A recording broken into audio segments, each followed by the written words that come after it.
काषायवस्त्रं करदण्डधारणं कमण्डलं पद्मकरेण शङ्खं चक्रं गदाभूषितभूषणाढ्यं श्रीपादराजं शरणं प्रबध्ये अवधूतचिंतन श्री गुरुदेव दत्त. दत्ताची अवतार झाल्यानंतर कलियुगात दत्ताची परत दोन अवतार. पहिला श्रीपाद श्रीवल्लभ, दुसरी नरसिंह सरस्वती. श्रीपाद श्रीवल्लभांचे जन्मस्थान आंध्र प्रदेशामध्ये पूर गोदावरी जिल्ह्यामध्ये पीठापूर गाव आहे. स्वामी ते जन्म होऊन अनुष्ठानासाठी, तपश्चर्यासाठी, एकांतासाठी स्वामी तीर्थक्षेत्र करून निघणार. श्रीशैलम, गोकर्ण त्या क्षेत्रामध्ये एकांत आणि एकाग्रता मिळत नाही. नंतर स्वामी दिव्यदृष्टी बघितल्यानंतर चारू दिशा पाणी मध्ये एक भेट दिसाले. त्या भेटनिमित्ते स्वामी ह्या कृष्णेकाठावर बघून आलं असलं तर कधी स्वामी ह्या प्रदेश आले. इथे एकांत, एक रमणीय क्षेत्र साधनाला योग्य म्हणून स्वामी तिथे बसलेले आहे. 14 वर्ष ह्या क्षेत्रामध्ये ह्या स्थानामध्ये बसून ध्यान अनुष्ठान केले. हे तपोभूमी आहे.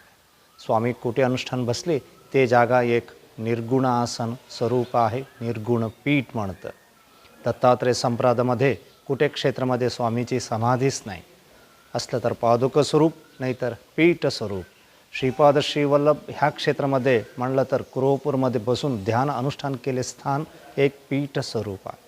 त्या पीठापूरमध्ये स्वामीची पहाटे काकडार्थ होऊन, महापूजा अभिषेक होऊन, त्या पीठावर वस्त्र घालून मुकुट ठेवल्यानंतर स्वामींची शृंगार दर्शन. दररोज पहाटे 5 पासून दुपारी 2 वाजेपर्यंत स्वामीचे दर्शन असतं. त्या निर्गुण पीठाचे दर्शन आहे फक्त पहाटे 5 पासून 8, 8:30 पर्यंत.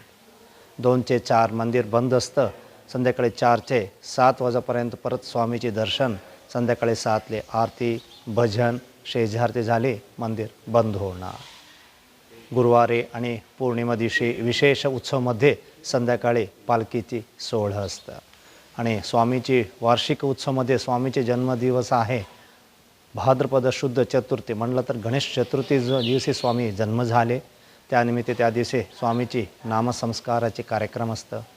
आणि स्वामीची दुसरी उत्सव आहे आश्वीज बहळ द्वादशी वसुबारस दिवशी स्वामी त्या कृष्णामध्ये गुप्त होऊन नरसिंह सरस्वती अवतारासाठी कारंजम जन्म घेतलेला आहे.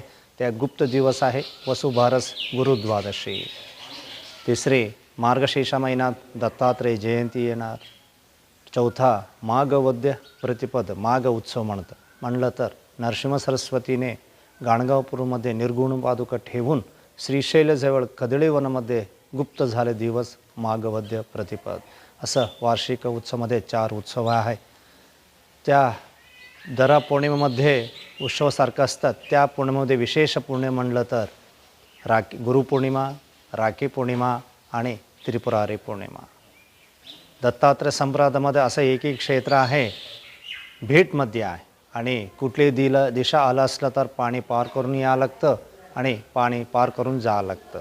कुठे ह्या क्षेत्र याची रस्त्याची सुविधा नाही. सध्या आमची कर्नाटक सरकारने ह्या मंदिर येणाऱ्यासाठी फुलाचे काम सुरू केले आहे. ते पण काम चालू आहे. पण ते 2 वर्ष 3 वर्ष झाल्यानंतर काम पूर्ण झाले. मंदिरापर्यंत गाडी आली तुम्हाला ह्या वातावरण मिळणं शक्य नाही. आणि शांततापणे दर्शन शक्य नाही. शांततापणे मंदिरात बसायला पण शक्य नाही. फक्त नमस्कार चला आणि पुढे चला, पुढे चला, पुढे चला. बाहेरचे वातावरण सगळं कलुषित होणार. आपण आले भक्तगण जाता वेळेपर्यंत स्वामीचे नामस्मरण ध्यान करायचे, पारायण करायचे मला उत्सुक असतं. त्यावेळेला तुम्हाला चंचल सुरू होणार. 1 मिनिट का 2 मिनिट व्यवस्थित दर्शन घेणार. बाहेर पडल्यानंतर कुठे थांबायचे, चांगलं हॉटेल काय असतं, कुठे काय खरेदी करायचे, काय खायला मिळतं, असं मनामध्ये परिवर्तन होणार. म्हणून भाविक भक्तगण गुरुजीकडे विनंती करणार. ह्या परिसर ह्या क्षेत्र असं असलं तर आलेल्या भक्तगणांची यात्राचे अनुभव मिळणार, स्वामीचे अनुग्रहित मिळणार. स्वामी ह्या क्षेत्रामध्ये गुप्त रूपावर, सूक्ष्म रूपावर आहे. भक्तगणाला अनुभव मिळणार. काय लोक प्रदक्षिणा रूप सेवा करणार, गुरुचैत्राच्या पारायणाची सेवा करणार, नामस्मरणाची सेवा करणार. त्या सेवा रूपावर काही लोक तिथे थांबणार होतं. त्यावेळेला रात्री वेळेला काही लोक शब्दरूपावर, सुहासन रूपावर, काहीतरी प्रकाश रूपावर स्वामी त्यांना अनुग्रहित करणार. ह्या क्षेत्र आहे राहण्याचे भक्तगणासाठी खोले केलेले आहे, हॉल केलेला आहे. आणि प्रसादा पण व्यवस्था केलेला आहे. पर जन्मावर ह्या क्षेत्र पुण्यभूमी आलं तर भाग्य आणि स्वामीची अनुग्रह मिळणार कठीण आहे. असा पवित्र स्थान श्रीपाद श्रीवल्लभचे तपोभूमी कुरोपूर आहे. कर्नाटक राज्यामध्ये रायचूर जिल्ह्यावर 30 किलोमीटर अंतरावर आहे.